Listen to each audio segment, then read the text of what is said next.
4 days. That was all that stood between her and the end of everything. On a mountain with no name, the wind cut through the pines like someone holding their breath. The field stretched gray and frozen beneath a sky heavy with coming snow. Then, far off, a thin column of smoke rose, the only sign that anyone still lived up here. The camera draws closer. A low log house settled into the slope as if it had grown out of the rock itself. The left gate post cracked. The garden killed by frost. The porch boards on the right rotted from the inside, the kind of rot the eye doesn't catch until a foot goes through. Inside, a man stands still at a doorway. 4 years and he has not touched a single thing in the room at the end of the hall, not because he forgot. Because touching them would mean deciding something he isn't ready to decide. And down at the base of the mountain, a coach climbs the narrow track. On the seat, a woman presses both her hands flat against her thighs. They are shaking. No one can see it. She learned, somewhere along the way, how to shake on the inside, in a place no one can reach. The coach stops. A quarter-mile left to go. She arrived on a Tuesday. Nobody asked her to come on a Tuesday. The stage from Dodge City ran Mondays and Thursdays. But the Monday coach had a broken axle outside of Pratt, and the Thursday one was full. And Maren Holst had exactly 4 days before the bank's notice expired, and her last option with it. So, Tuesday it was. She had $3, a needle case her mother left her, and a canvas bag that held everything she had decided was worth carrying into whatever came next. Not much, but enough. She had decided it was enough. The ride up into the mountains took 2 hours past the last town, with a name anyone bothered to put on a map. The driver was a man of about 60, with a beard that had given up, trying to grow in any particular direction. He didn't speak for the first hour. Then he said, without turning around, "Briggs doesn't talk much." Maren looked up from her hands. "The man you're going to," he said. "Colt Briggs. Good man. Just doesn't talk much." "I don't need conversation," she said. The driver made a sound that wasn't quite agreement, and wasn't quite doubt. The kind of sound a man makes when he knows something the other person is going to find out anyway, and has decided to let them find it themselves. She looked back at her hands. They were shaking, not visibly.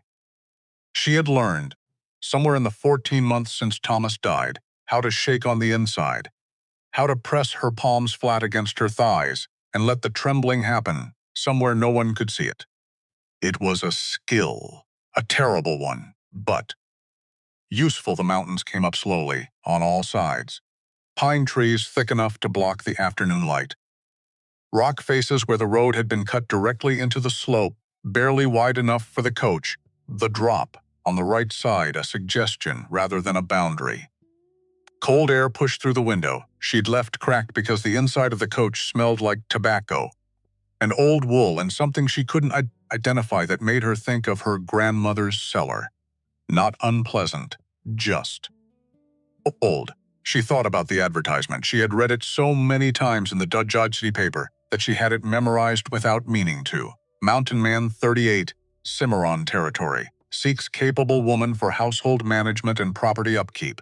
Not companionship, work, wages, or arrangement. References through Rev. Silas Pruitt, First Church, Cimarron. She had stared at the word arrangement for a long time. She knew what it meant. In the language men used when they were out of options and trying not to sound like it. She had written back anyway. Because it was not enough time to find something better, and because dignity, she had learned, was a thing that required income to sustain. Without income, it became stubbornness. And stubbornness didn't keep you warm. She was not going to freeze. She had decided that much. The coach stopped at the base of a narrow track that disappeared upward into the trees. "This is as far as I go," the driver said. "Track's too narrow past here." She climbed down with her bag. "Quarter-mile up," the driver said. "Can't miss it. Only building up there." She nodded. "He's a good man," the driver said again, like he was reassuring himself as much as her. She started up the track. The house came into view slowly. First the chimney, a column of pale smoke against the gray sky, then the roof line, then the whole of it. a log structure that had been built by someone who understood how mountains worked. Low and solid, and set into the slope like it had grown there rather than been constructed. It was not beautiful, but it was deliberate. Every piece of it was exactly where it needed to be, and no further. She noticed the left gate post was cracked but still standing. She noticed the kitchen garden had gone to frost-killed weeds. She noticed the front porch boards on the right side had a color that meant soft wood underneath. She had not yet reached the door. The door opened. The man who opened it was tall, angular in the way of someone whose body had been shaped by work rather than intention. Dark hair gone gray at the temples. A jaw that looked like it had been set against saying too much. For so long it had calcified into that position. He looked at her one pass, head to foot, the way you assess terrain before you cross it. Then he looked at her bag. That all of it? Yes. He looked at her again. Then he said it. Can you sew? Her hands were shaking. She pressed them against her skirt. Yes, she said. He turned and went inside. She followed him because she had nowhere else to go, and because the air up here smelled like pineland pot's resin and cold stone, and something that wasn't exactly hope, but was at least the absence of the despair she'd been carrying since Caldwell. And because a woman who had survived 14 months of grief and 3 weeks of legal proceedings was not going to be undone by a man who didn't say welcome. The inside of the house was not what she expected. She had expected rough. She had expected the inside of a place that had been managed by a man alone for 4 years. Dishes in odd places. Surfaces cleared just enough to function. The disorder of someone who had been efficient with the wrong things. And there was some of that. The boots by the door were paired but unlaced, and one had a broken eyelet that had been left unrepaired. The curtains in the front room had been taken down and not replaced, the rods still in place, empty. A chair by the fire had its cushion turned to hide a stain on the front face, but the floor had been swept recently. The dishes on the shelf were stacked with care. The wood beside the fireplace was split to a consistent size and stacked the way someone stacks wood when they have been doing it alone long enough that precision becomes habit rather than effort. This was not a man who had stopped caring. This was a man who had narrowed down what he cared for to the smallest possible number of things, and was maintaining those things with considerable discipline. She was cataloging all of this when he stopped at the kitchen table, and she nearly walked into him. On the table was a document, single page, folded once. Open now. She looked at it without touching it. Then she picked it up and read it. It had Reverend Silas Pruitt's signature at the bottom, and a date. Yesterday's date. Her name was on it. Marin Holst, now Marin Briggs. The transfer of name executed at the office of Rev. Pruitt witnessed and signed. She read it twice, carefully. Then she looked up. Colt Briggs was watching her with the patience of a man who had already worked through every possible response to this moment, and was waiting to see which one she would choose. You signed this before I arrived, she said. I signed the terms, not the person. She read it a third time. The terms were what she would have written herself, if she had been the one drawing them up, the house in either outcome, her name on the property, clear language about the nature of the arrangement, nothing hidden, nothing soft. She folded it carefully, placed it in the inside pocket of her coat. All right, she said. Something moved across his face. Not quite surprise, not quite relief.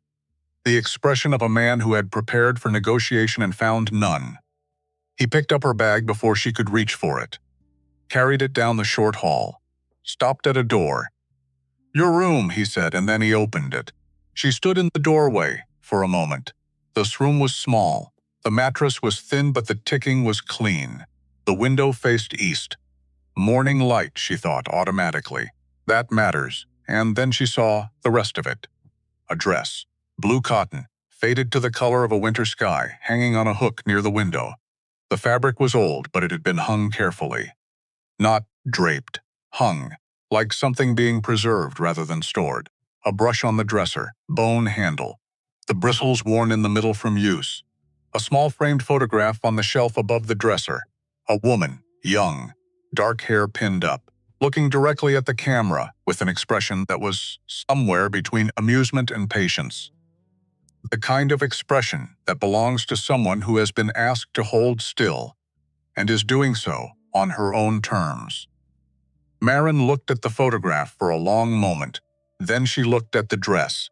Then she looked at the brush. She understood he had not moved anything. 4 years since this woman died, and he had not touched a single object in this room. Not because he'd forgotten. Because touching them would mean something he wasn't ready to decide. Colt Briggs was still in the hallway behind her. She did not turn around. She set her canvas bag down on the floor beside the dresser. She reached into the pocket, took out her needle case. Set it on the windowsill. On the east-facing windowsill, where the morning light would reach it. She left the brush where it was. She left the dress on the hook. She left the photograph on the shelf. She turned around. 5 o'clock, Colt said. Breakfast. Supper at 6. The ledger's on the kitchen table. The last man who kept it couldn't. I can read accounts, she said.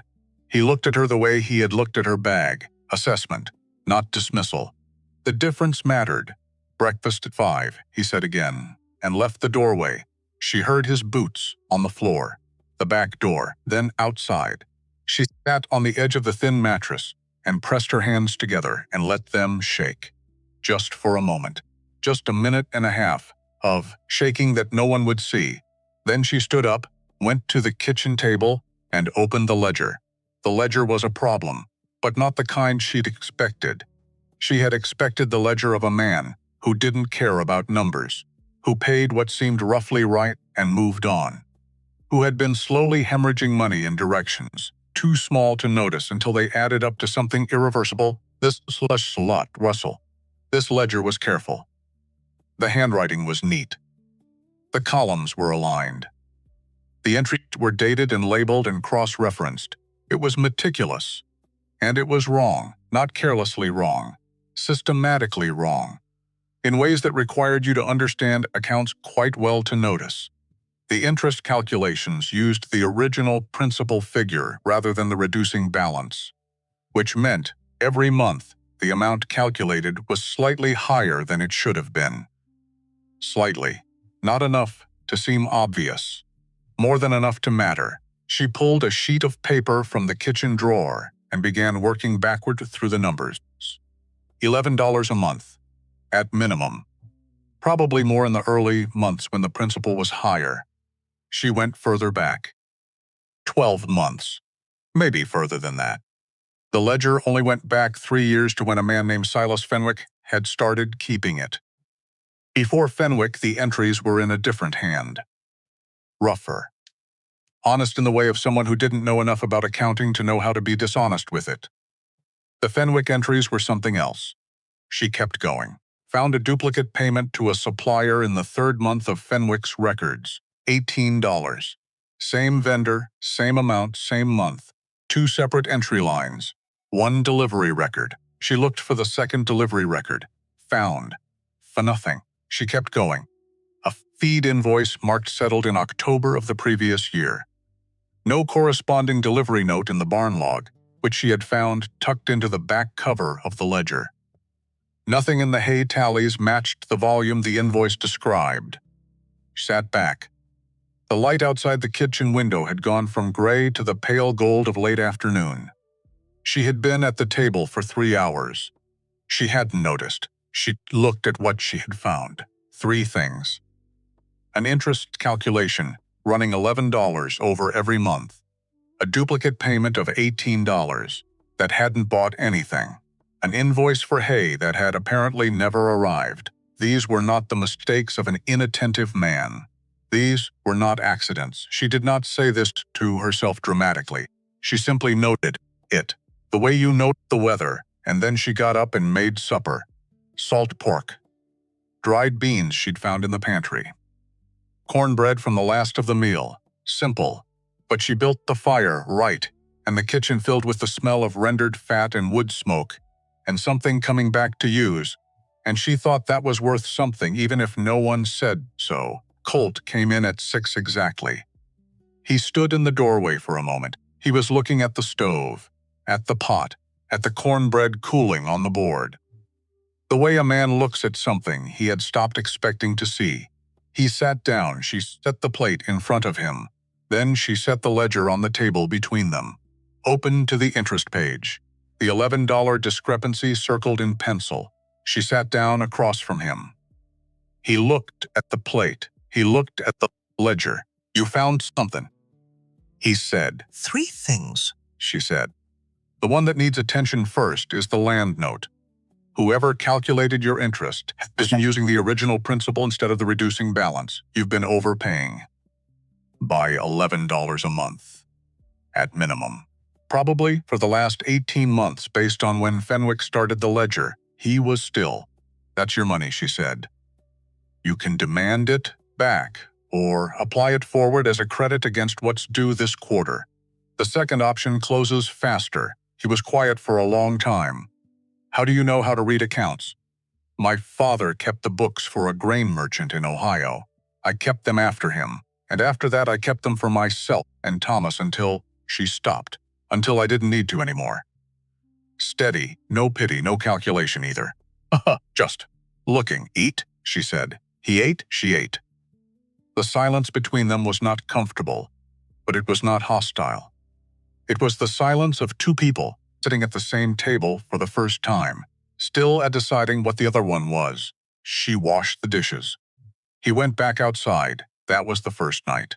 The second morning she found the porch boards. She had known about them since she arrived.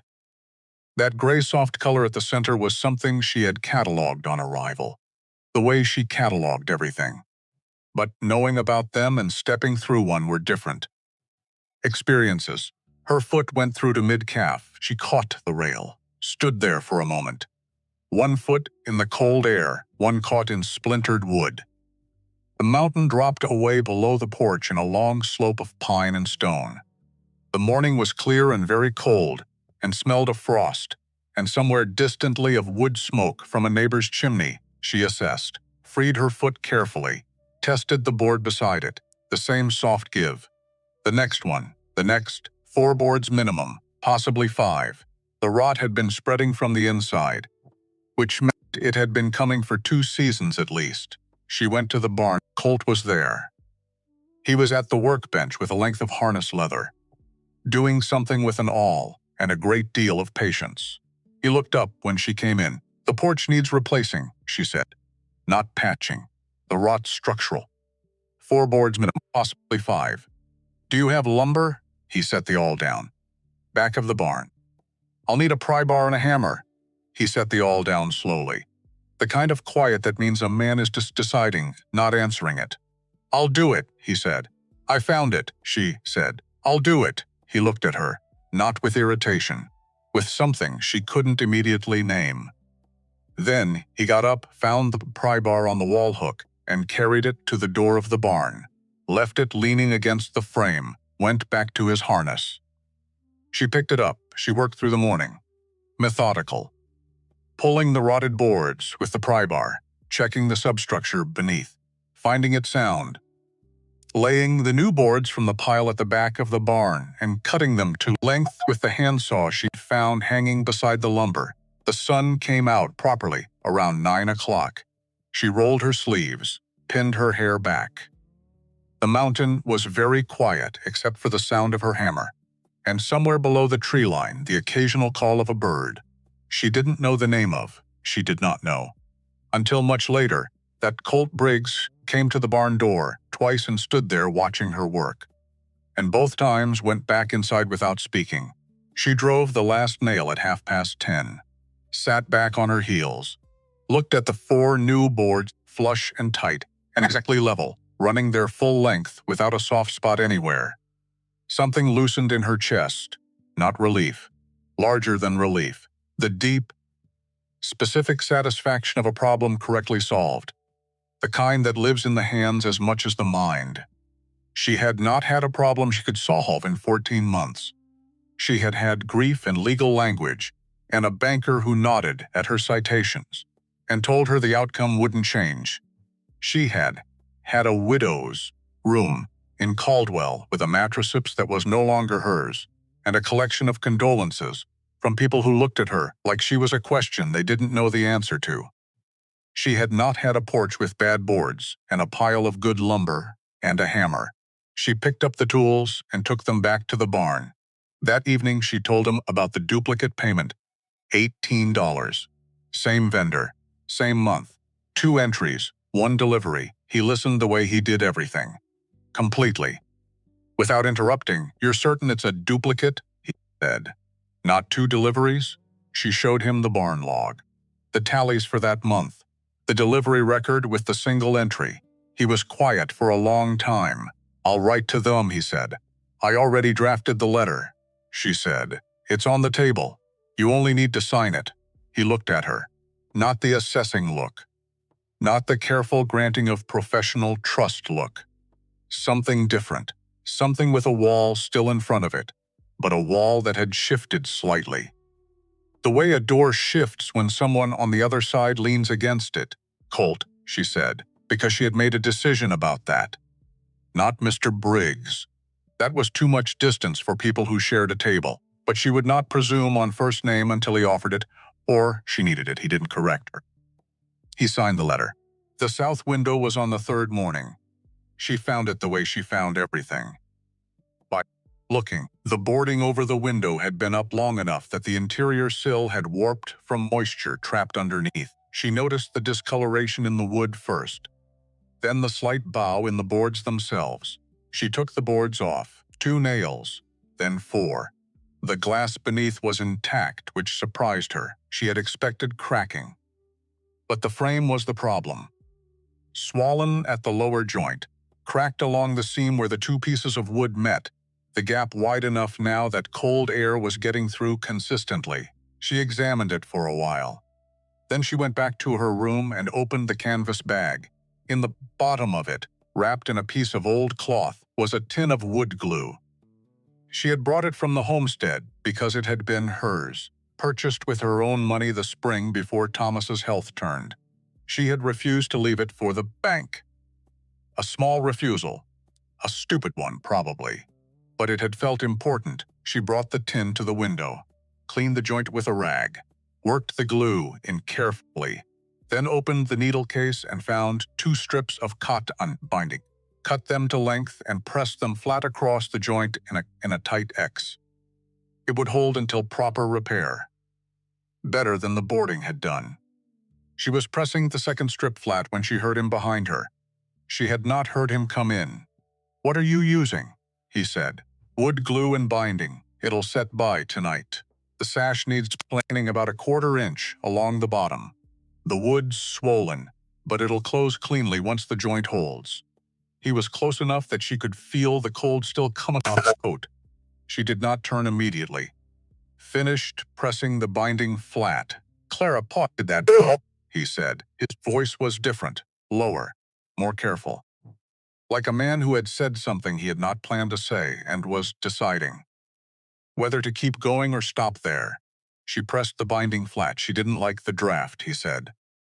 Put those boards up herself. Said she'd fix the frame in the spring. Marin kept her hands on the binding. "When did she pass?" she said. 4 years ago. Childbed fever. She turned then. He was looking at the window, not at her. His face had the look she was beginning to know. Feeling something. No name for it. Waiting to see what it would cost him to have felt it at all. "I'm sorry," she said. Plainly, without performance, he nodded once.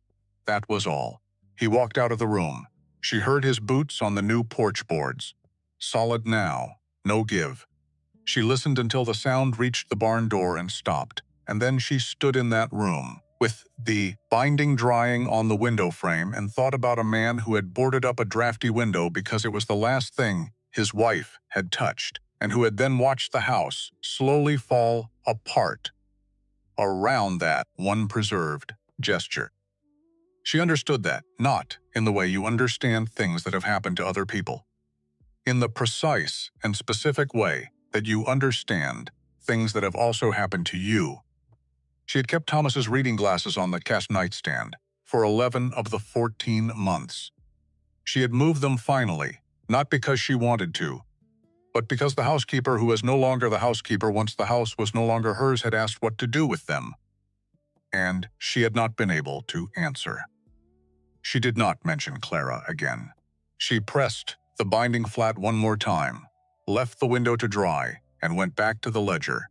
By the end of the first week, she had worked through the accounts to the current month. The interest over payments were documented. The duplicate payment letter had been sent.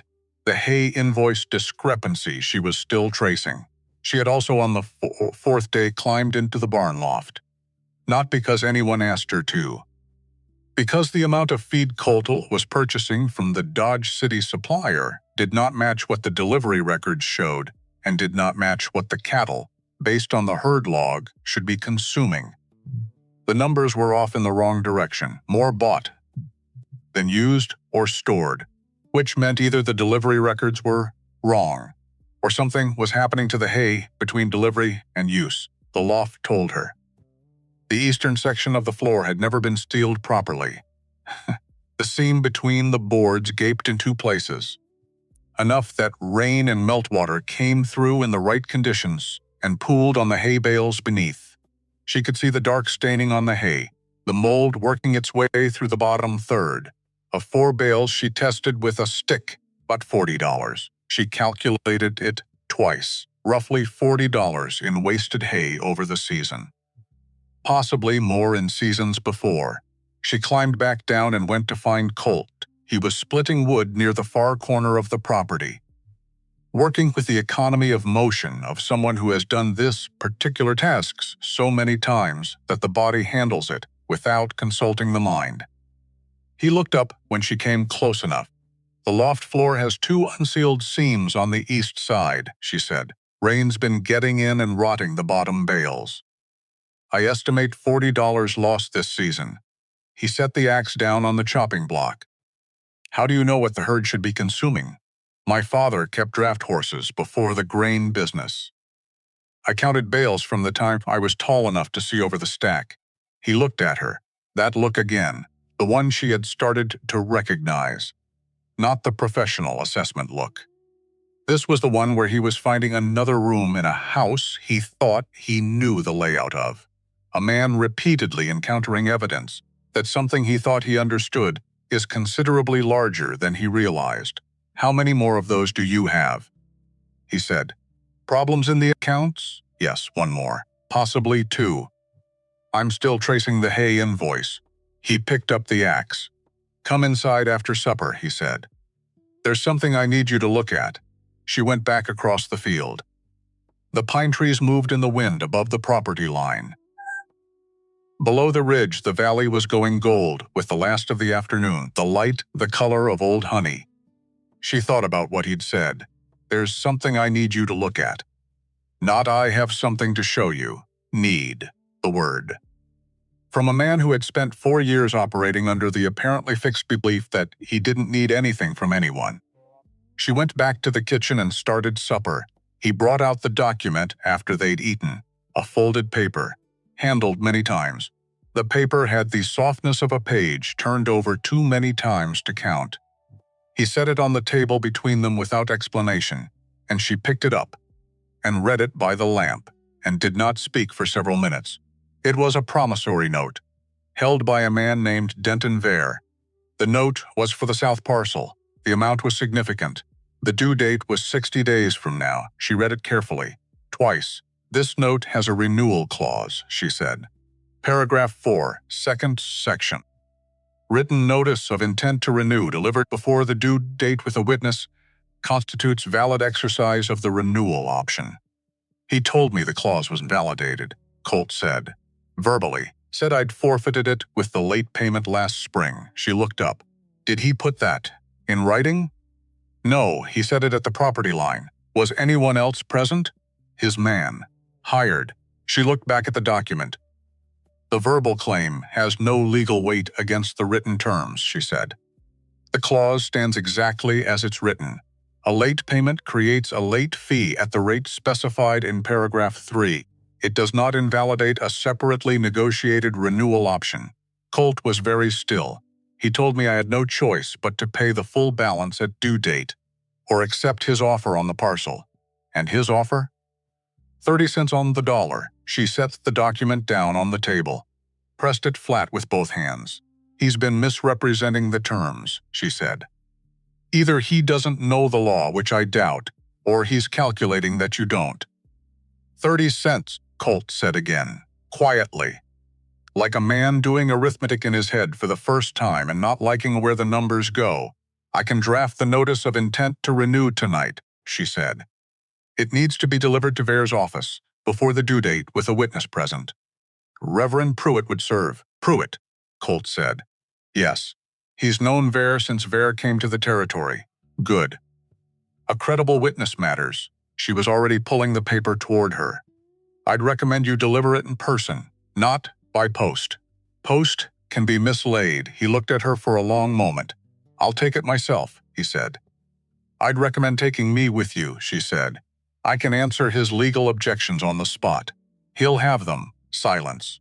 Outside the wind was picking up, the pine trees moving, cold air finding the gap under the kitchen door and making the lamp flame lean slightly east. He looked at her across the table, at the document she was already reaching for, at the lamp between them. All right, he said. She pulled the paper toward her and picked up the pen. She almost said something. A reassurance. She caught herself. He had not asked for reassurance, he had asked for competence. Those were different things, she wrote. He refilled his coffee and sat down and watched her write, and the kitchen was warm from the stove, and the wind moved through the pine trees outside with a sound that was almost like water, and neither of them spoke. She heard him that night, not in the room, moving past it, down the hall. The front door opened, closed. She lay still and listened to the wind. She got up, put on her shawl, and went to the kitchen window. He was standing on the porch, on the new boards she had laid, looking out toward the south pasture, toward the tree line where the south parcel began. His shoulders, set the way they were when he was working through something he couldn't resolve by working. She watched him. A man standing in the cold at 2 a.m, looking at land he'd been told he was going to lose.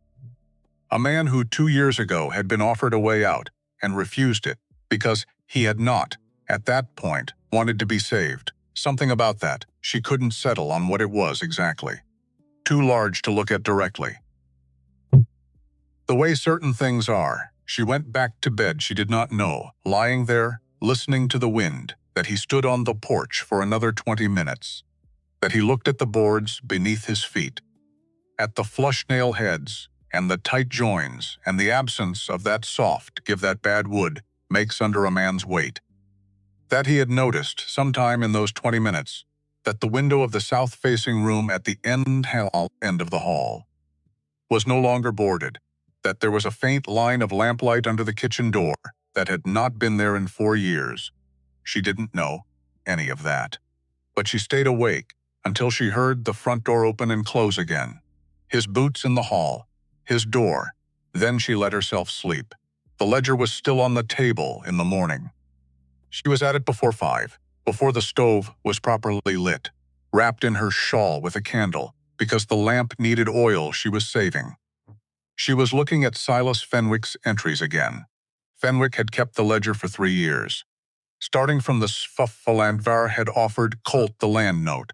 Neat handwriting, careful columns, and running underneath all of it, like a current beneath still water, a set of small errors that were not errors at all. She had not yet said the word she was thinking. She said it now, quietly, to herself in the pre-dawn kitchen of a house on a mountain. Deliberate. The errors were deliberate. She looked at the name on the early ledger entries. Fenwick. S. Fenwick. She thought about Denton Vare. About a man who had come to the Cimarron territory 11 years ago with capital and a plan, and had been converting other people's difficulties into acreage ever since. If Ruth Canby's careful not quite statements were to be believed, she thought about the specific usefulness of having someone keep a man's accounts for him. Quietly, carefully, creating conditions for a difficulty the man wouldn't see coming until it was 60 days from his door. She picked up her pencil. She wrote S. Fenwick. Relation. To Vere. And then she wrote below it, find out.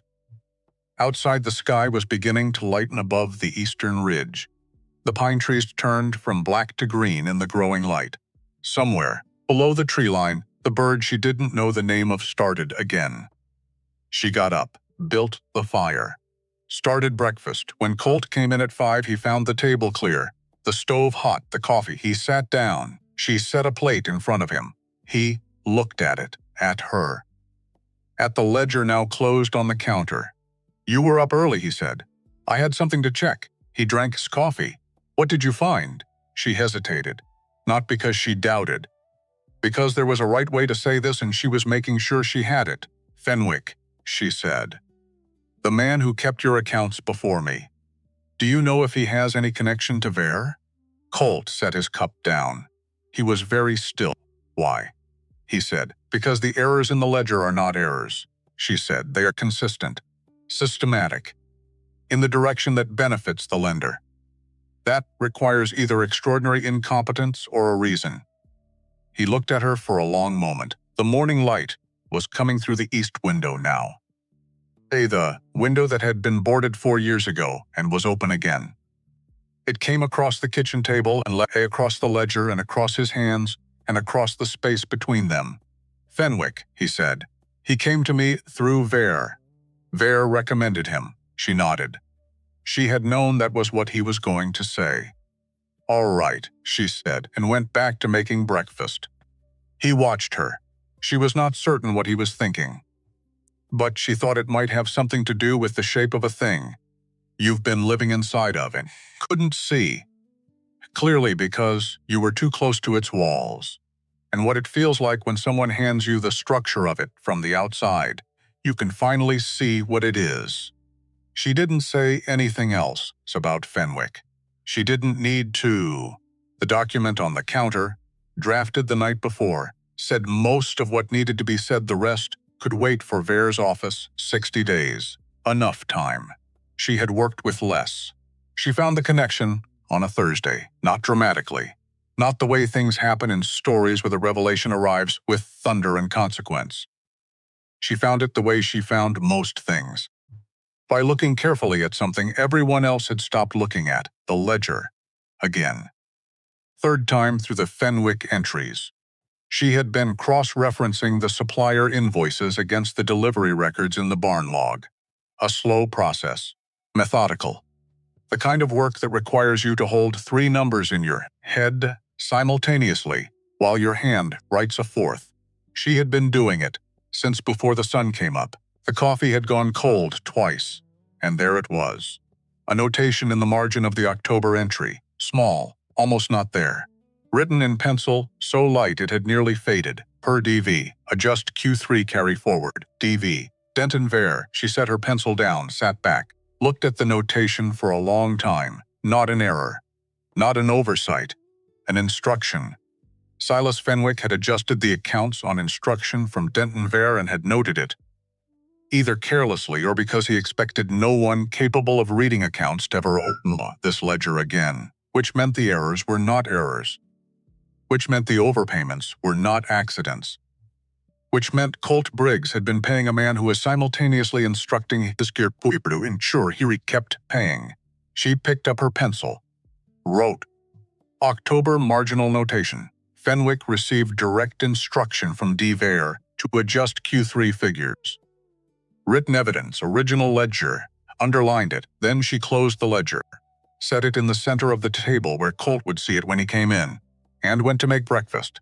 She did not tell him immediately. This was a choice, not avoidance, strategy. A man like Colt Briggs. She had learned in 8 days of observation, processed information better when he had time and a task. Telling him at breakfast when he was 2 hours into his morning work, and his mind was already set on the day's shape, would get her a wall.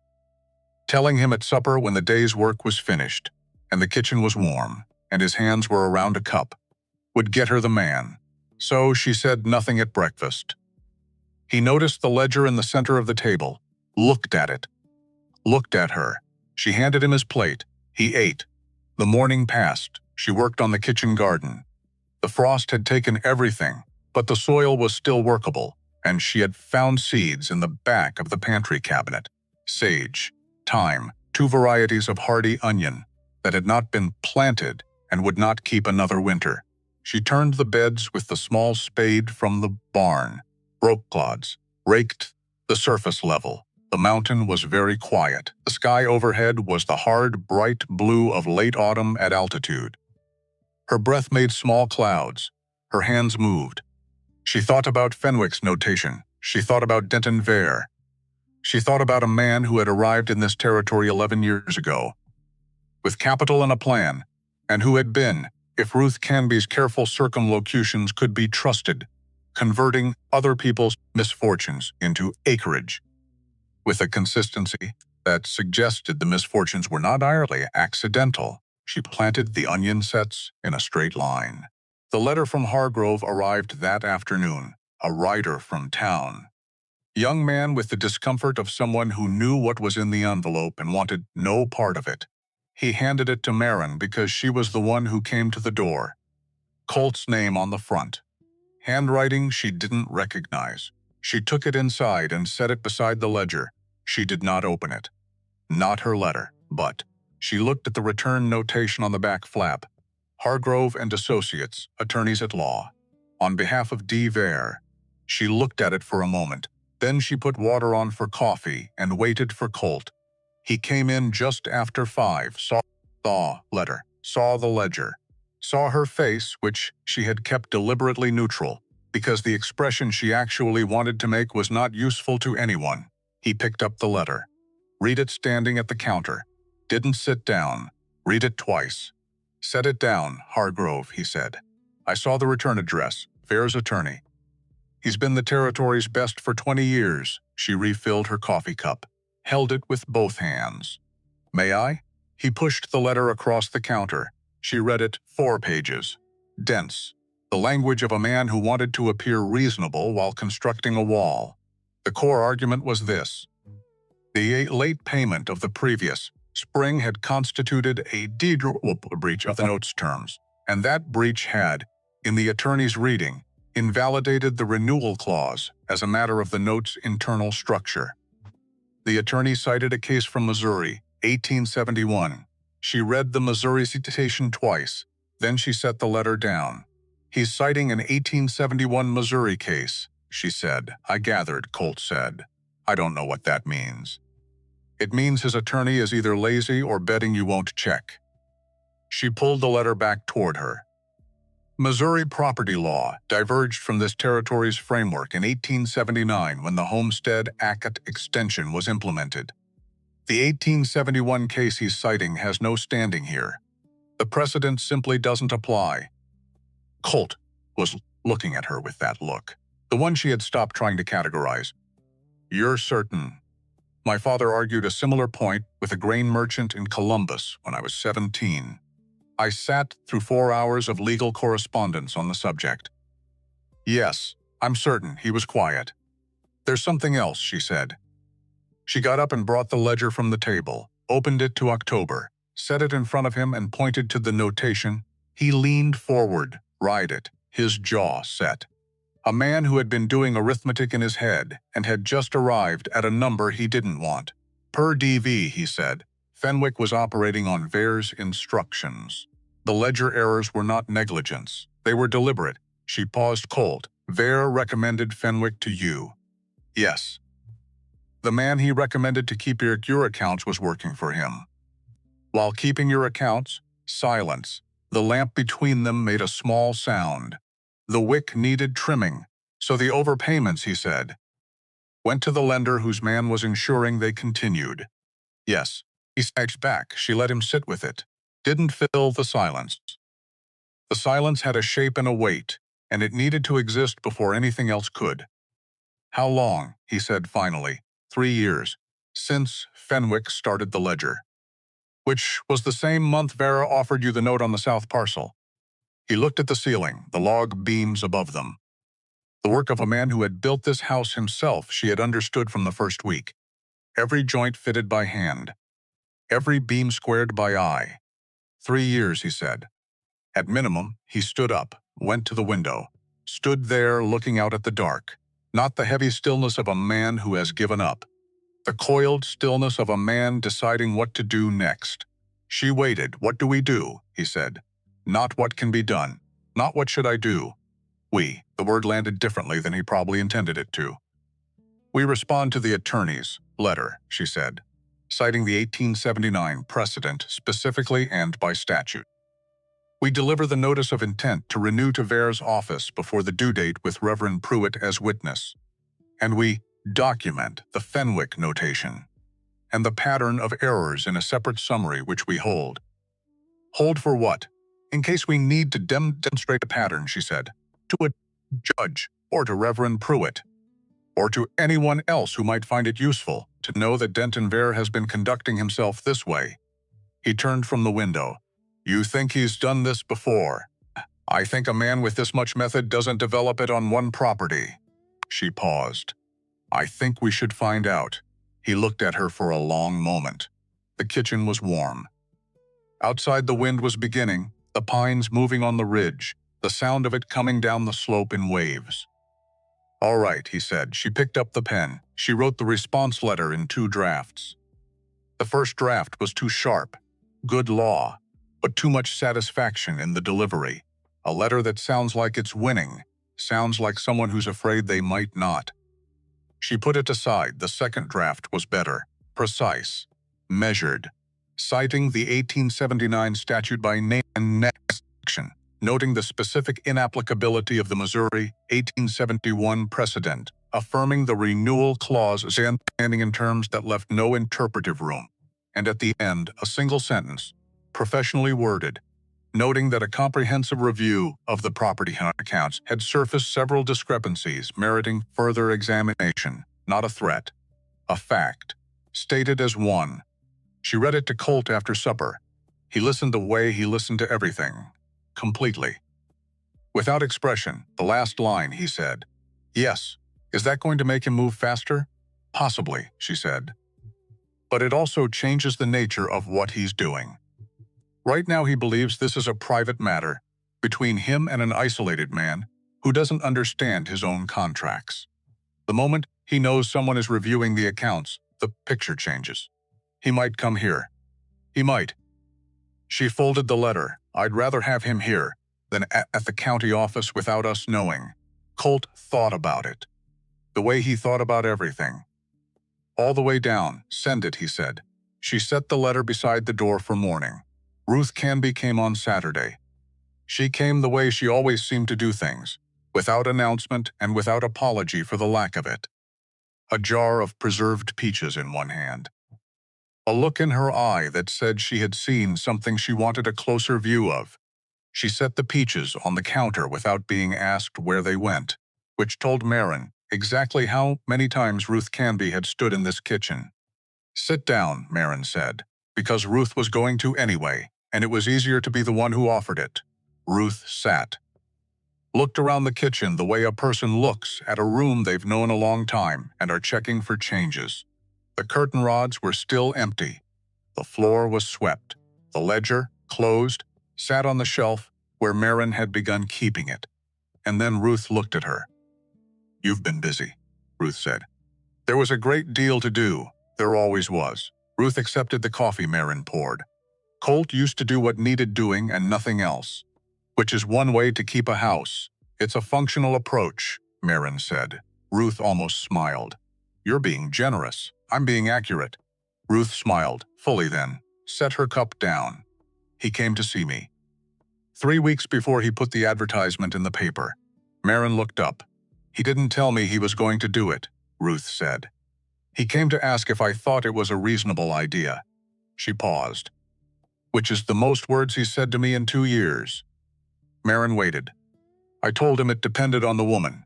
Ruth picked up her cup again. I told him what he needed wasn't someone to cook for him. He's been cooking for himself. What he needed was someone to remind him what the cooking was for.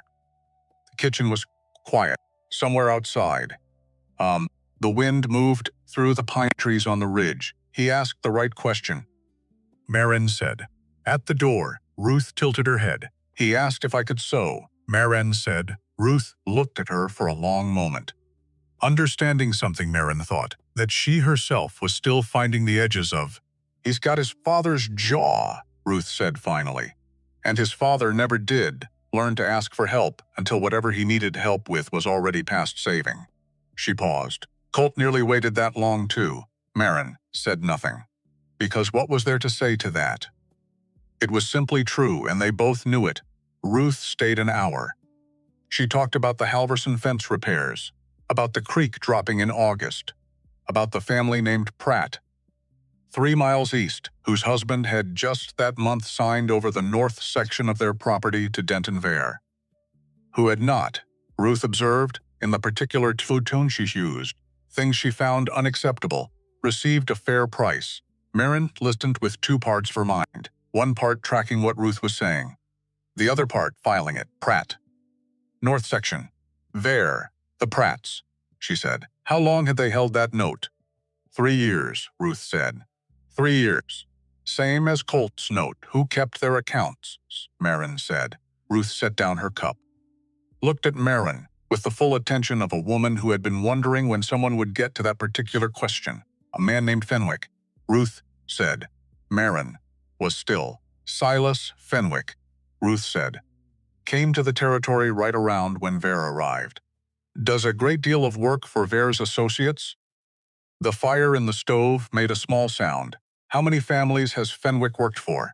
Maren said. That I know of. Ruth considered. Pratt. Halverson, the Dewey family over the North Ridge. And you're sitting in a 4th 4 properties. 4 sets of accounts, the same man, instructed by the same other man, over 3 years. She thought about what that looked like from above, from the outside, from the position of someone who had planned it. She thought about who would want 4 parcels of mountain land badly enough to plan 3 years of careful arithmetic for it. She thought about the Cimarron territory, about the valley below, about the fact that she had noticed on the ride up from Dodge City, that the valley floor would make an excellent route for something long and straight that needed flat ground and reliable grades. She did not say this to Ruth, but she wrote that evening after Ruth had gone and Colt was in the barn. Fenwick has worked for Pratt, Halverson, Dewey, Briggs. All mountain properties, all notes held by Vare, all same time period. Ask, what does Vare want the land for? She went to town on Monday. Colt had supplies to collect. She offered to go with him, then realized he was going to the sawmill on the far side of the property, and suggested she go to town alone. He looked at her for a moment. You know the way? I watched the road on the way up. He handed her the list of supplies and the wagon without another word. The town of Cimarron was small.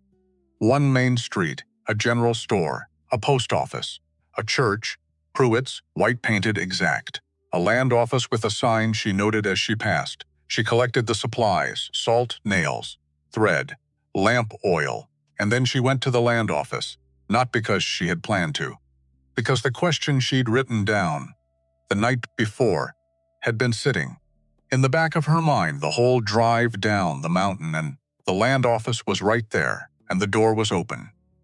The clerk was a young man with ink on his fingers, and the eager manner of someone who did not often get visitors.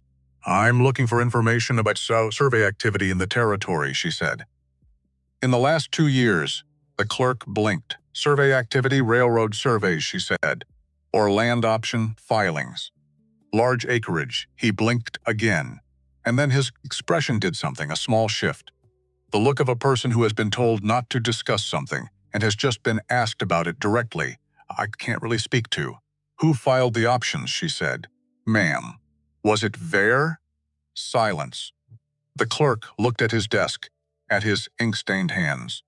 At the door behind her, as if checking whether someone was watching. The options were filed through a holding company, he said, finally. Very quietly. 12 months ago. The name on the filing is Eastern Mountain Land and Transit, but the local representative of record is. He stopped. Denton Vare. She said. He said nothing, which was enough. She thanked him. Collected her supplies from the wagon. Drove back up the mountain. Her hands were steady on the reins. perfectly steady. The kind of steady that comes not from calm but from the absolute clarity of knowing exactly what you are looking at. Not a man who wanted to buy cheap land for the profit of it. A man who was assembling a specific collection of parcels, mountain properties, in a specific configuration, on behalf of a company whose name included the word transit, 4 families, 3 years, the same bookkeeper, the same lender, the same offer at 30 cents on the dollar. And somewhere on the eastern side of the territory, a railroad company that needed a route through the mountains. She drove up the narrow track into the pine trees. The house came into view. Colt was at the fence line on the east pasture. He looked up when he heard the wagon, raised a hand, went back to the fence. She unhitched the wagon, put the supplies away.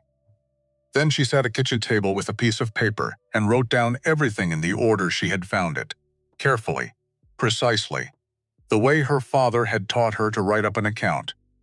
Every figure in its place. No assumption without a source. When she was done, she had 3 pages. She read them back. Corrected 2 words. Added a date to the land office entry. Then she folded the pages and put them in the inner pocket of her coat where she kept the marriage document. Some things you carry close, she told him at supper. All of it. In order. He did not interrupt. He ate through the first part, then set his fork down and did not pick it up again. She finished. The kitchen was quiet. Outside, the wind had come up properly now. The real mountain wind that arrived in the evenings and moved through the pine trees, with enough force to make the house settle and shift against it. A railroad, he said, a route through the mountains. The valley below this ridge would be nearly ideal. Low gradient, navigable terrain, access to the eastern passes. She paused. He's not buying land, he's clearing a right-of-way. And he's been doing it for 3 years. Colt sat with that. The other families, he said. Pratt, Halverson, they didn't know. Same as you didn't know. He picked up his fork, put it down again. Halverson sold 8 months ago. I know, Pratt sold last month. I know. That leaves Dewey and us, she said. He looked at her. The lamp threw a long shadow across the table between them. His face was doing the thing it did when he was feeling something that had no established name in his vocabulary. The jaw, the stillness. A man who had always worked alone, and was now quietly deciding if that was still what he wanted. What do we do? He said. Again that word, we do what we were already going to do, she said. We deliver the renewal notice. We answer the attorney's letter. We keep the property. She folded her hands on the table. But we also take a copy of what I've written to Reverend Pruitt. And I think we should let the Dewey family know what we found. He thought about that. Dewey will want proof. I have the land office filing, the ledger, the Fenwick notation. The pattern of accounts across 4 properties. She paused. It's not a court case, but it's enough to make a man think twice before he signs over his land. Colt looked at her across the table. A long look, the kind that has nothing assessment left in it. When did you find all of this? He said. The Fenwick notation, 8 days ago. The land office filing, today. The pattern across the 4 properties I've been building since Ruth told me about the Pratts. You've been building this? Yes. Without saying, I needed to be certain before I said it to you. It would have been unfair to raise it before I could show you the whole shape. He was quiet. The fire in the stove made a sound. Oh, my father, he said. Slowly. Like a man choosing something from a high shelf. He was the same way, quiet until he was certain. Then he'd say the whole thing at once, and you'd wonder how long he'd been carrying it. She did not know what to do with that, so she said nothing. My wife, too, he said. Clara, she'd work something out in her head for 3 days, and then tell me the answer without the working. The kitchen was very still. She had not heard him say Clara's name in the ordinary run of conversation. In the present tense of something remembered, rather than the past tense of something lost, she sounds like she was sharp, Marin said carefully. Sharpest person I've known. He picked up his coffee.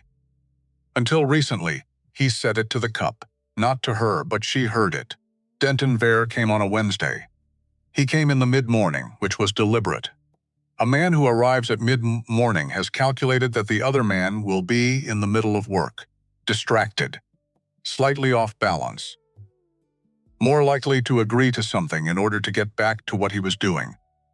Marin was in the kitchen when she heard the wagon. She looked out the window. Good coat, good hat. And beside him on the wagon seat, she didn't recognize. Large, still, not a laborer's stillness, a hired stillness. A man paid to be present and visible. Something about that. She did not go to the door immediately. She went to the shelf, got the marriage document, the attorney's response letter, and the 3 pages she had written, folded them together, put them in her apron pocket. Then she went to the door. Colt was already coming from the direction of the east fence. He had seen the wagon. His face was the face he used fit for weather and broken equipment and things that needed to be handled. Vere climbed down with the ease of a man who had done this particular arrival many times. Briggs, he said pleasantly. I was in the area. You're never in this area, Colt said. A small pause. Vere smiled. Fair point. I came about the note. The due date is in 3 weeks. Yes, and I wanted to discuss the terms before that became urgent. Vere's eyes moved to Marin at the door, moved over her briefly, returned to Colt.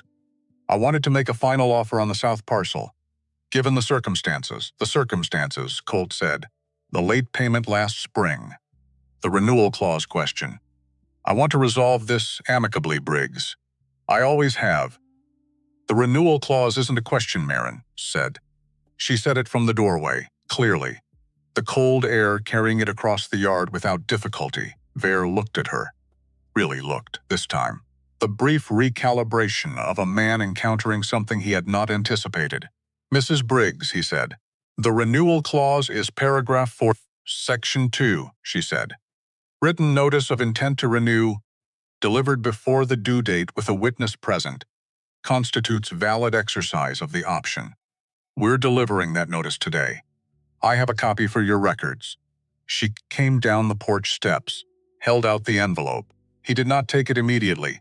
The clause was addressed verbally, he said.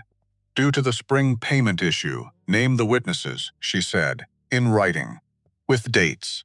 I'll wait. The large man on the wagon seat shifted slightly. Vere's jaw moved. She looked at him with the expression she had developed.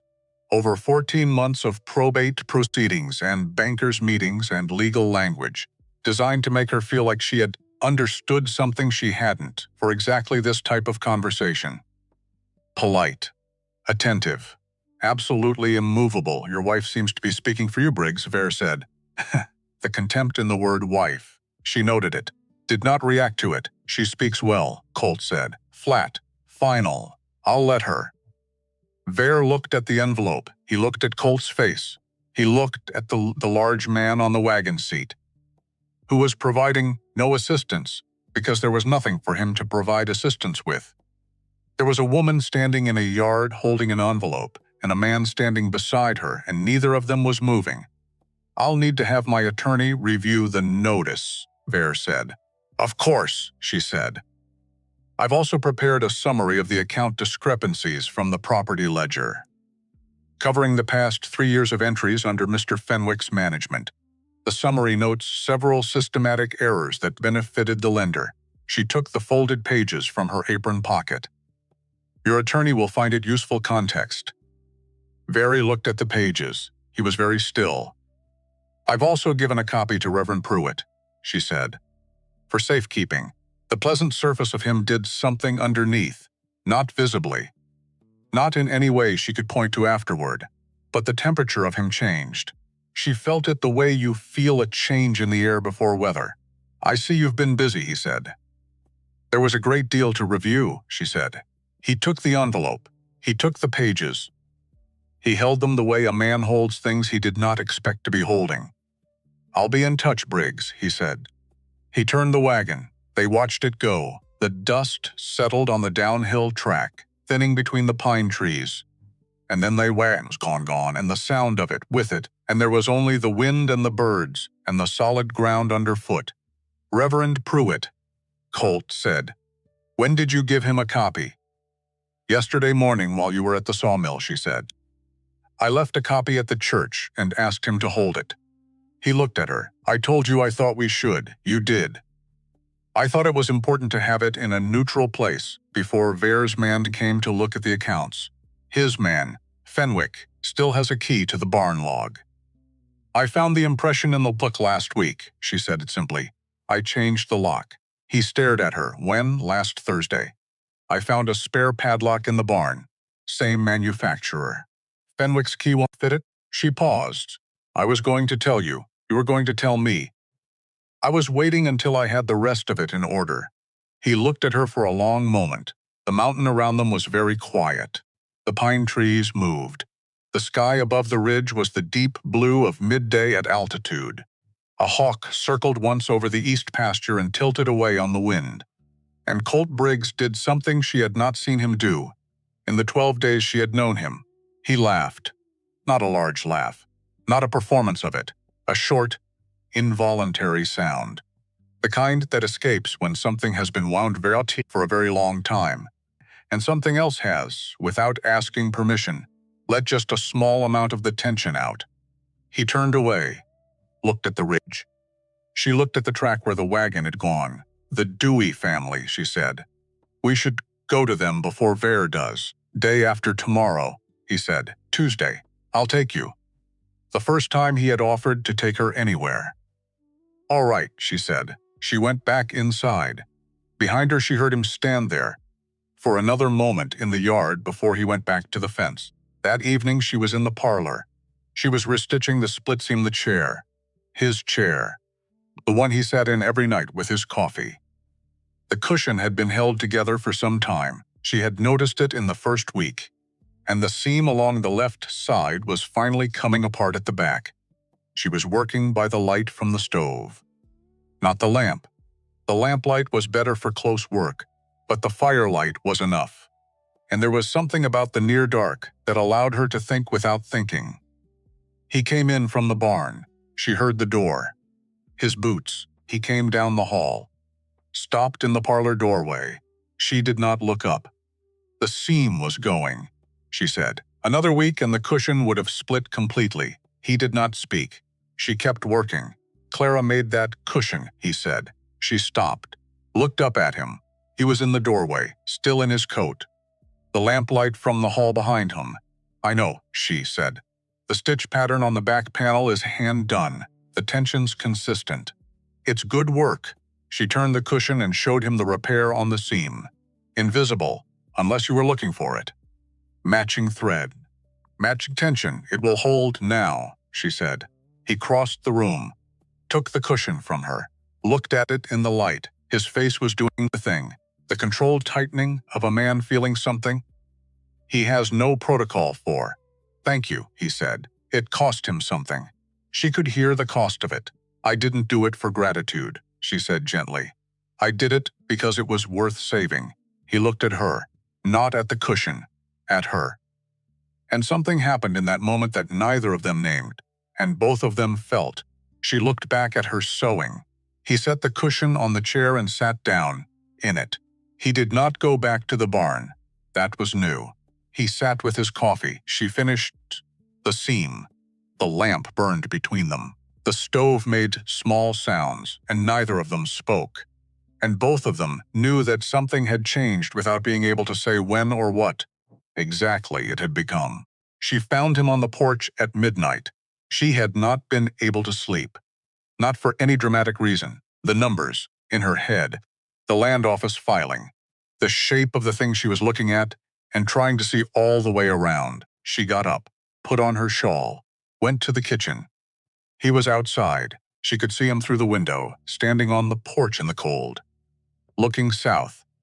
The same posture she had seen the first night, but different. The first night it had been the posture of a man who had forgotten how to come inside. Tonight it was something else. She went to the door. He heard her. Didn't turn. Couldn't sleep either. Numbers, she said.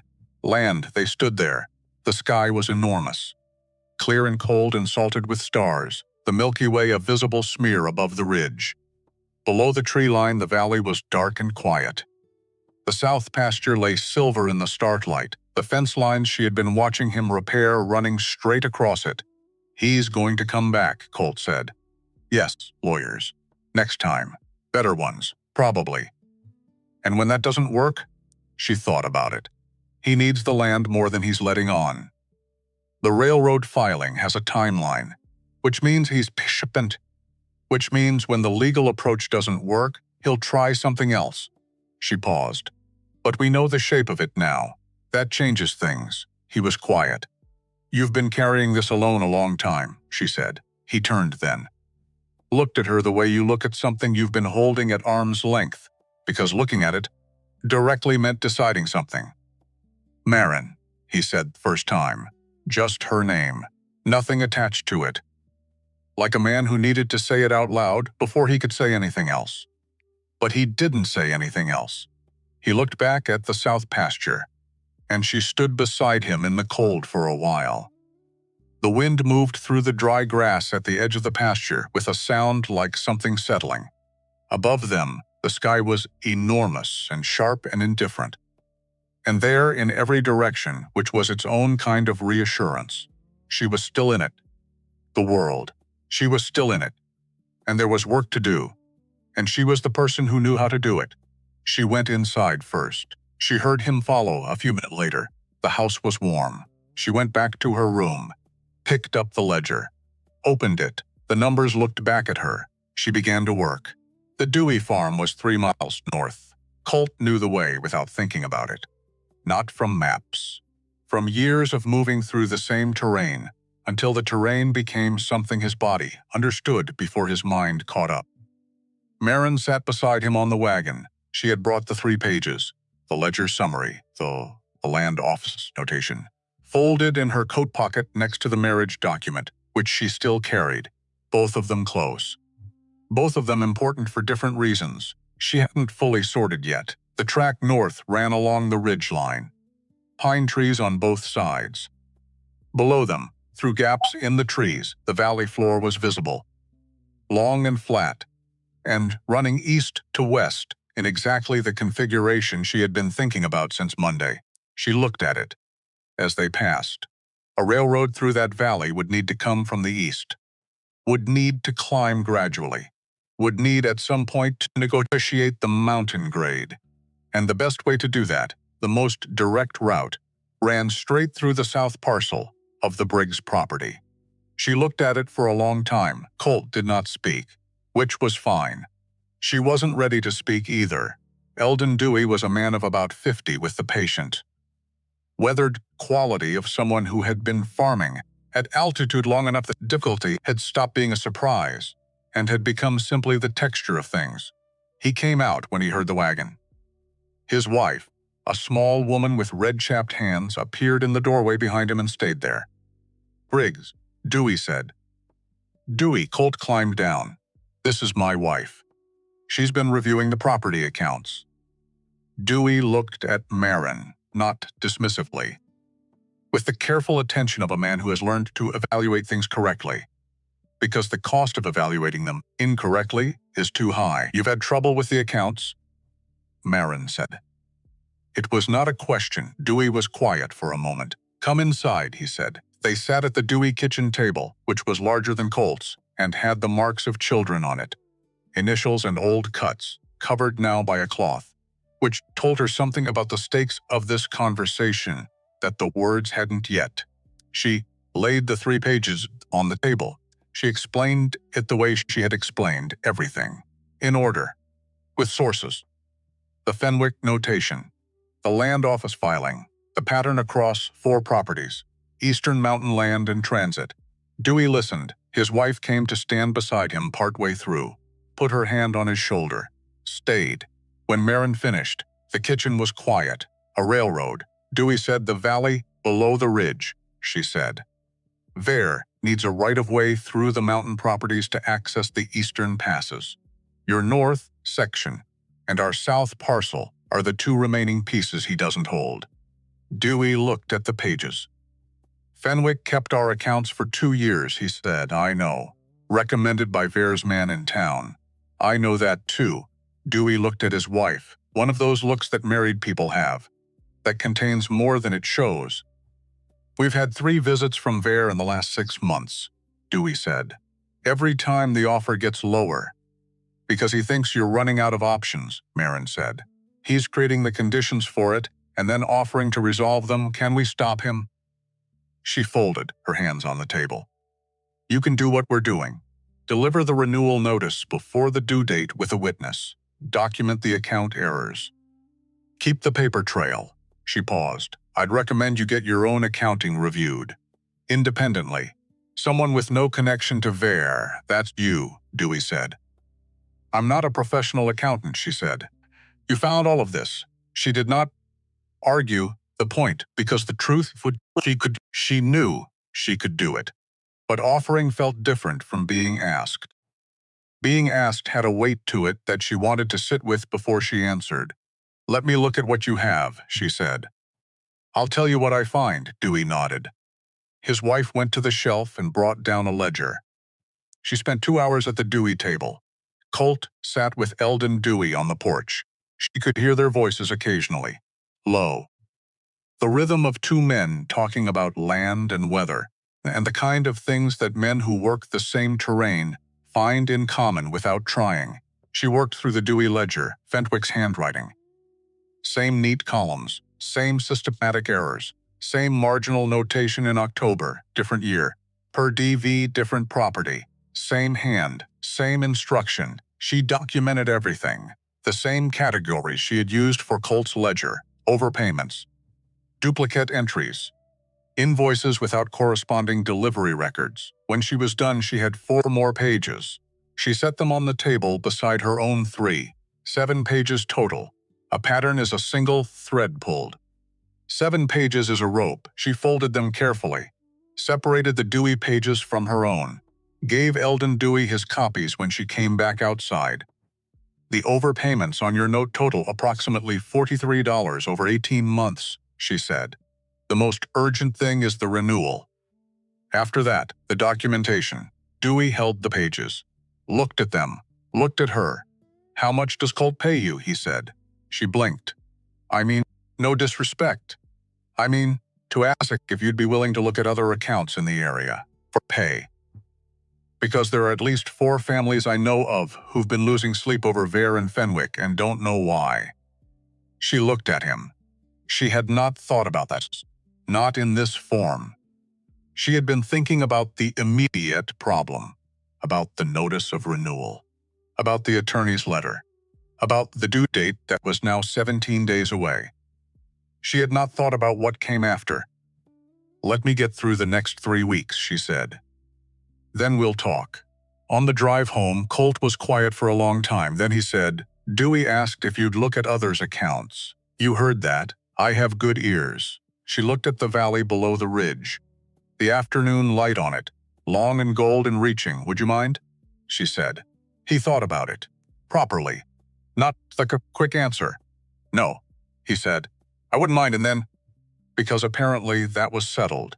The notice needs to go to Ver's office by the end of the week. Thursday, she said. Reverend Pruitt is available Thursday afternoon.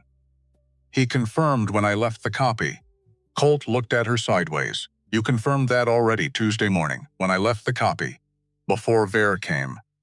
Before Ver came, he shook his head, not in frustration, in the direction of something that was not quite amusement and was becoming a more familiar expression on his face.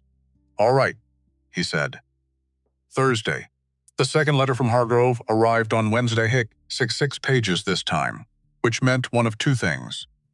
Either Hargrove had found more legal ground to stand on, or he had found none and was compensating with volume. She read it at the kitchen table with her coffee. Volume. He had abandoned the Missouri 1871 argument, which she had expected. What she had not expected was the new line of attack, which was considerably more creative.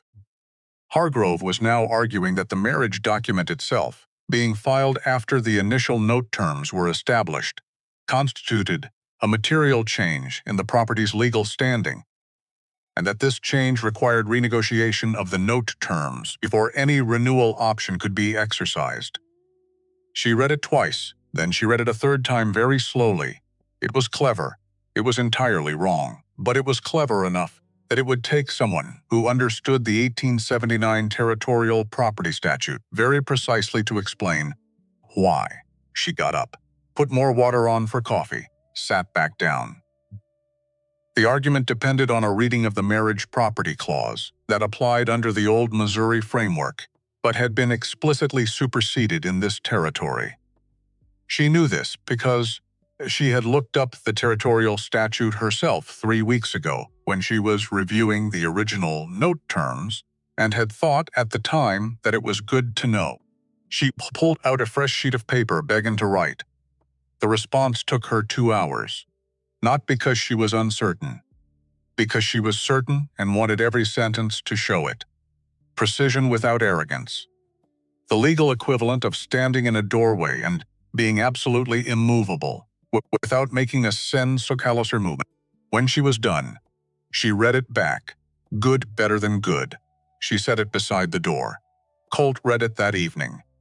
He read it the way he read everything she wrote, completely, twice, without rushing. The marriage clause argument, he said. Clever but wrong, she said. The Territorial Property Statute superseded the Missouri framework on exactly this point in 1879. I cited it by section and subsection. Where did you learn the section and subsection? I looked it up. 3 weeks ago, he looked at her when you first read the note. Yes, before you knew about Ver, I read every contract I'm given as if I might need to defend it, she said.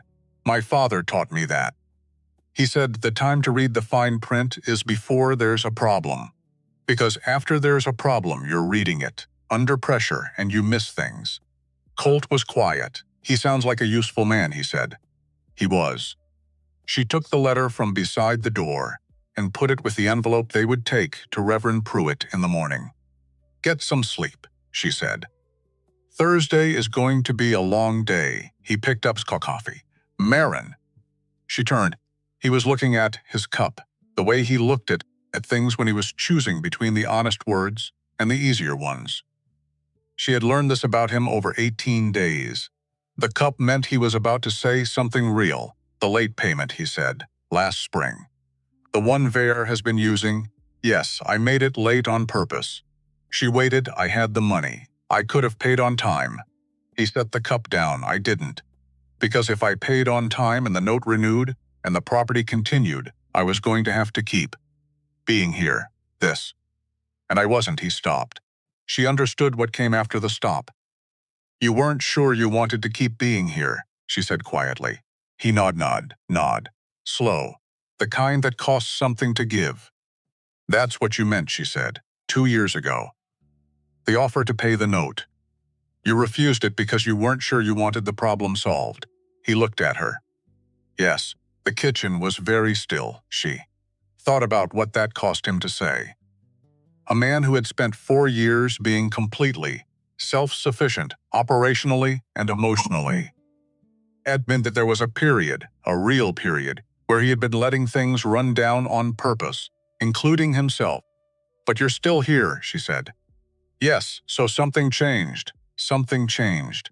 She waited to see if he would say what he didn't, but he picked his cup back up and sat down and stayed in the kitchen for another half hour while she wrote out the notes for their meeting with Reverend Pruitt. That was something. Thursday came with hard frost and clear sky. The kind of morning that makes the mountains look like they were placed there overnight, crisp and deliberate. Like the world had decided to be legible for once. They drove down together. The wagon track was frozen and the going was steady. Marin had the envelope with the notice and the response letter, the 7 pages of documented discrepancies, and a copy of the land office filing that she had written out from memory and had Reverend Pruitt already agreed to verify. He was waiting at the church when they arrived. Silas Pruitt was 60, white-haired. The stillness of a man who has listened to a great many difficult things over a long career and has developed the ability to hear all of them without flinching. He reviewed the notice of intent to renew. Read it carefully. This is in order, he said. We need you to accompany us to Ver's office, Marin said. As witness to delivery. I've been waiting for someone to ask me. That for about 2 years, Pruitt said. He put on his coat. Vare's office was on the main street of Cimarron, a good building, well-maintained. The sign on the door, Denton Vare, Land and Finance. They went in. Vare was at his desk. He looked up, he saw Colt, saw Pruitt, saw Marin. And something happened behind his eyes that was not visible exactly but was present. A rapid recalibration. The morning he had planned shifting. Under him. Briggs, he said. Reverend, a pause. Mrs. Briggs. We're delivering the notice of his intent to renew, Marin said.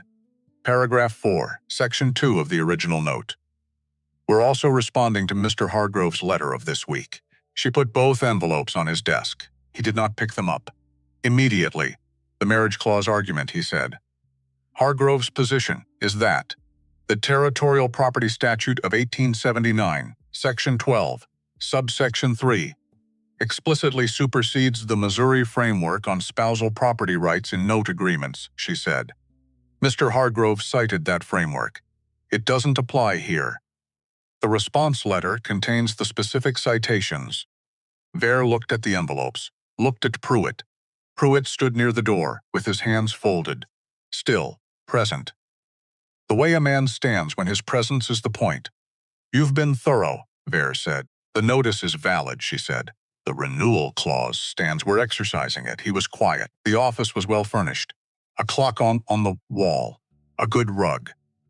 The evidence of 11 years of transactions. On the shelf behind him, land deeds in labeled folders.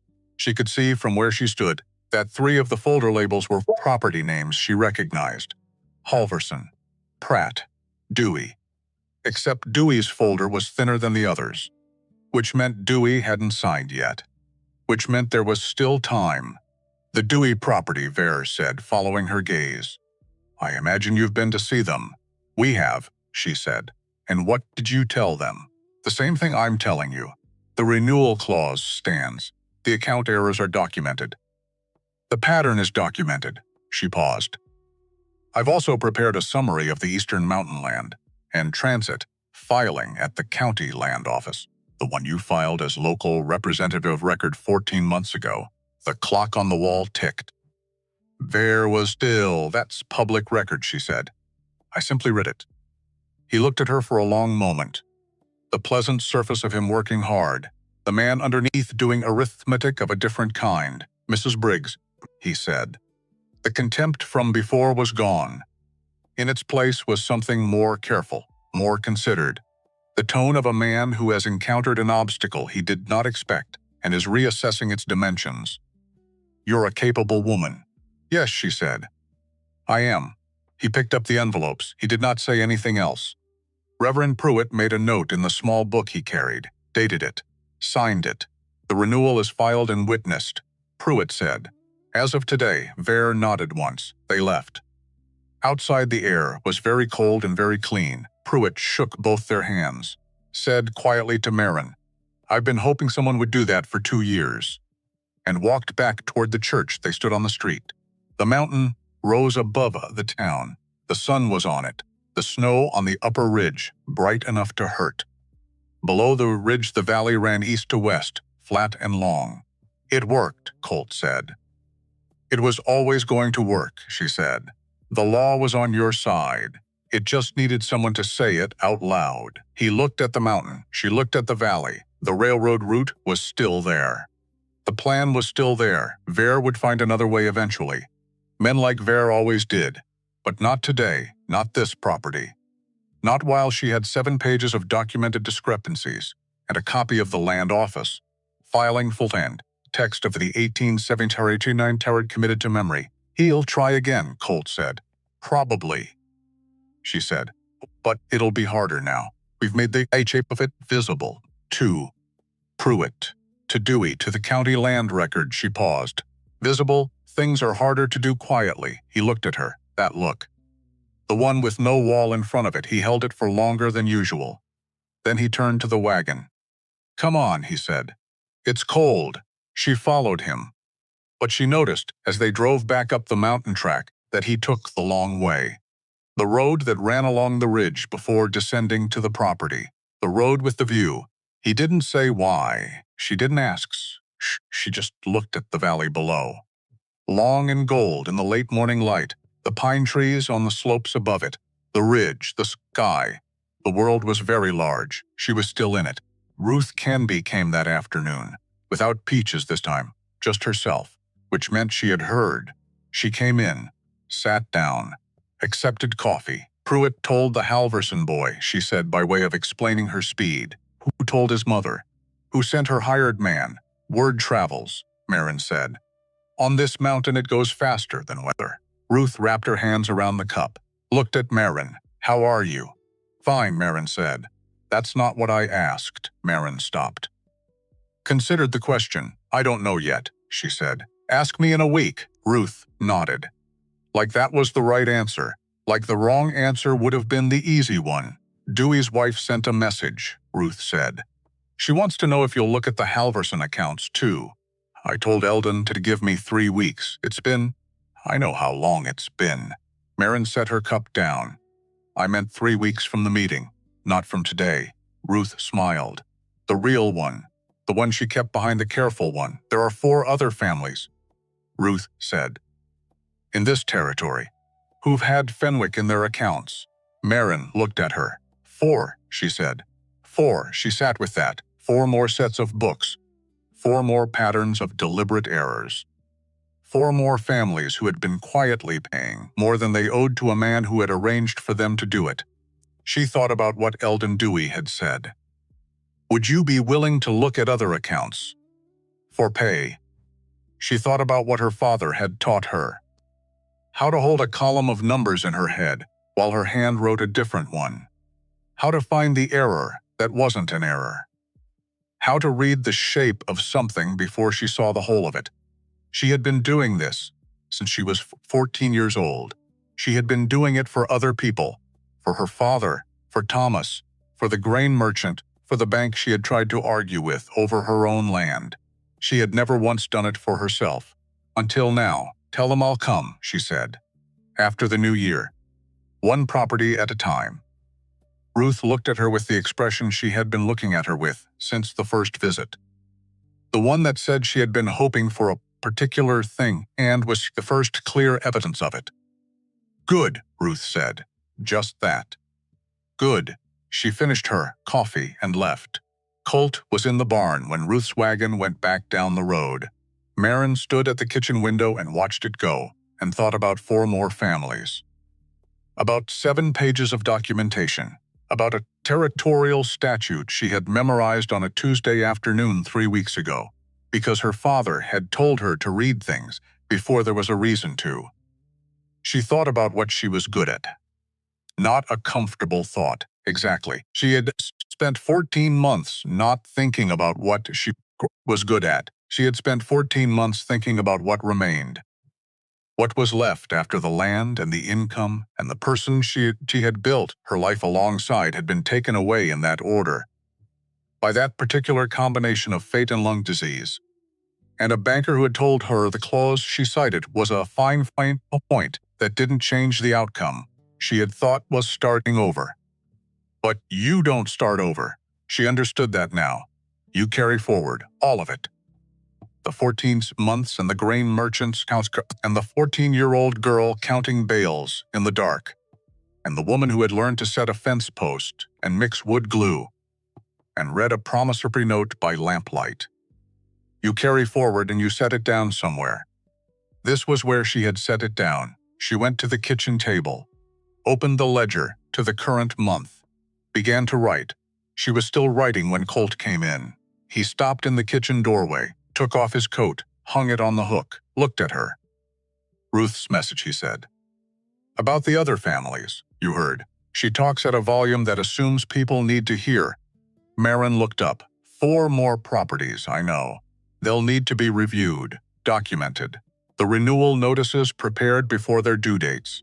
I know, he said again. He sat down across from her, the lamp between them, his hands on the table. Open. She had noticed this, the way he held his hands. When they were closed, it meant he was working something out. When they were open, it meant he had arrived somewhere. You could do that, he said. Review them. Prepare the documents. Yes. From here, she looked at him. He met her eyes. Directly, you would need the ledger space. And time. And probably access to the county record office, which means trips to town. He said it matter-of-factly, not offering anything. Describing a situation. That would require a base of operations. It would, she said. This is a reasonable location, he said, geographically. For the mountain properties, she looked at him for a long moment. He was looking back at her with the absolute stillness of a man who has said the thing he intended to say and is waiting to see if it landed where he aimed it. It had, but she was not going to let him get away with it that easily. "Colt," she said, "yes, are you telling me your house would make a good office for an accounts reviewer?" "I'm noting that it would be practical," he said. "Yes, that's very practical of you." "I'm a practical man." She looked back at the ledger. A smile was happening on her face that she was trying to manage. "Mostly failing. I'll think about it," she said. "All right." He got up to pour coffee, and she thought, this is how he does it. This is how a man who spent 4 years forgetting how to need anyone asks someone to stay. Not with the words for it, with the architecture of the thing. Building the practical reasons like a man building a house, piece by piece. Each piece where it needs to be. She understood that she was going to make him say it anyway. Ruth came back the following Saturday, 8 days after the first visit, alone, without a jar of anything. Which meant she had come specifically to have a conversation, rather than to appear to have come for another reason, and have the conversation as a secondary event. She found Maren in the kitchen garden. The onion sets were showing their first growth, thin green threads, pushing up through the cold, hardened soil. Maren was on her knees in the dirt, checking the spacing. Ruth stood at the garden edge. "You're staying," she said. Not a question. Maren sat back on her heels. Looked up. "I haven't decided." Ruth looked at her with enormous patience. The patience of a woman who has been 63 for long enough that she no longer has any interest in letting people pretend about things. "You've planted onions," Ruth said. Maren looked at the onion sets. She had planted them 12 days ago, hardy variety. They would need to winter in the ground. They would be ready in July. Julie was 8 months away. "You plant things you intend to harvest," Ruth said. "You've been here 3 weeks, and you've planted onions and replaned the south window sash and re-mortared the kitchen. Hearth, and I'm told you've agreed to review accounts for 4 families come the new year." She paused. "I'm not sure what decision you're waiting to make." Maren was quiet. "I want it to be a decision," she said finally, "not a conclusion." "There's a difference." Ruth looked at her. "Yes," she said, "there is." And the sharpness in her softened into something else. Something that had seen a great deal and was not unkind about any of it. He cared for this place better when there was someone else in it. He just forgot why that mattered. She paused. "Don't let him mistake your being good for him for the only reason you're here. He'll try to." "Men do, I know," Maren said. "Make sure he knows you know." Maren looked at the onion sets. "I will," she said. Ruth walked back down the path without ceremony. Maren stayed on her knees in the garden for a while longer. The cold of the soil through her skirt, the smell of turned earth and pine. The thin green threads of the onion sets moving slightly in the wind off the ridge. She was good at this, at finding the thing that needed doing and doing it. At reading the shape of a problem before she saw the whole of it. At working in near dark, and not flinching. She had always been good at it. It had just taken her until now to do it somewhere she had chosen. He asked her that night, not the practical version, not the architecture version, the real one. She had not expected it. She had been at the table reviewing the Dewey documents, the lamp low, the fire in the stove banked for the night. He had come in from checking the barn, hung up his coat, and stood in the kitchen doorway in the particular way he stood when he had something to say and was choosing between the words for it. She waited. Maren, different from the first time. The first time had been her name like a door left ajar, testing whether he had the right to it.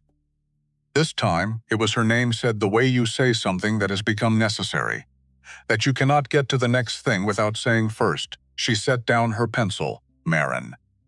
The arrangement. Yes, I want to ask you something.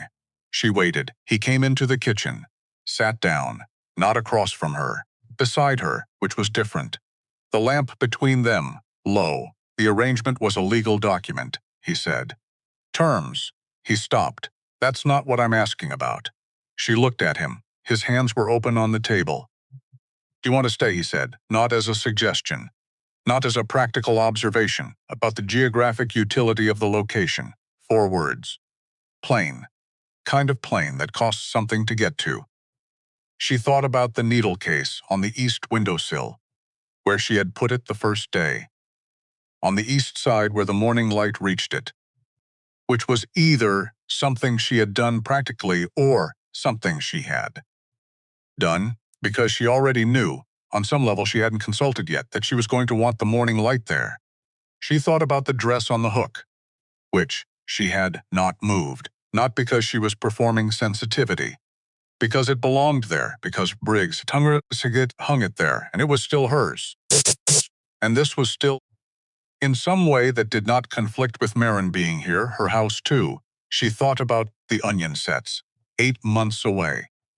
She thought about a man who had left a pry bar at the barn door and walked away rather than say he'd watched, who had put a larger portion on her plate without explaining it, who had sat in the kitchen with her instead of going to the barn more times in the last week than she could count, who had sat down beside her instead of across from her, who had asked the real question instead of the practical one. She thought about what Ruth had said, make sure he knows you know. Yes, she said. She said it without hesitation, without performance. The way you say something true, his face did the thing that happened when he was feeling something that had no protocol. Except this time he did not look away. This time he held it, not because the arrangement, she said. Not because there's nowhere else. Because this is where I've decided to be. He was looking at her, the lamp between them. The fire low in the stove. The pine trees moving outside in the wind off the ridge. I know the difference, she said quietly, between staying because I have to and staying because I choose to. I need you to know that I know. He held her eyes. I know, he said. And then he reached across the table and picked up both her hands. Just that, both her hands from the table where she'd set them, and her hands did not shake. She noticed that. The absence of it. No pressing them flat. No managing the trembling from the inside. Nothing to hide. They were just hands, held by someone else's hands, in a kitchen in the mountains. In the quiet of a night that had settled into something it had not been before. Outside, the south pasture held the last of the evening light. The fence lines ran straight across it. The south parcel was still theirs. The kitchen smelled of coffee and wood smoke and linseed oil from the mended window sash. The parlor chair held a cushion with an invisible seam. The east windowsill held a needle case. She had arrived with $3 and 4 days before everything ran out. She had not expected this man. She had not expected to find, in the wreckage of everything she'd lost, that the thing she had always been good at was not a consolation. It was hers. It had always been hers. And here, finally, it had somewhere to go. She had arrived with the needle case and $3. She stayed with something that wasn't in the bag. The right to be somewhere because she had chosen it. Not rescued. Not resolved. Not managed into a conclusion by circumstance. Chosen quietly, deliberately. The way you plant something in cold ground and trust the season.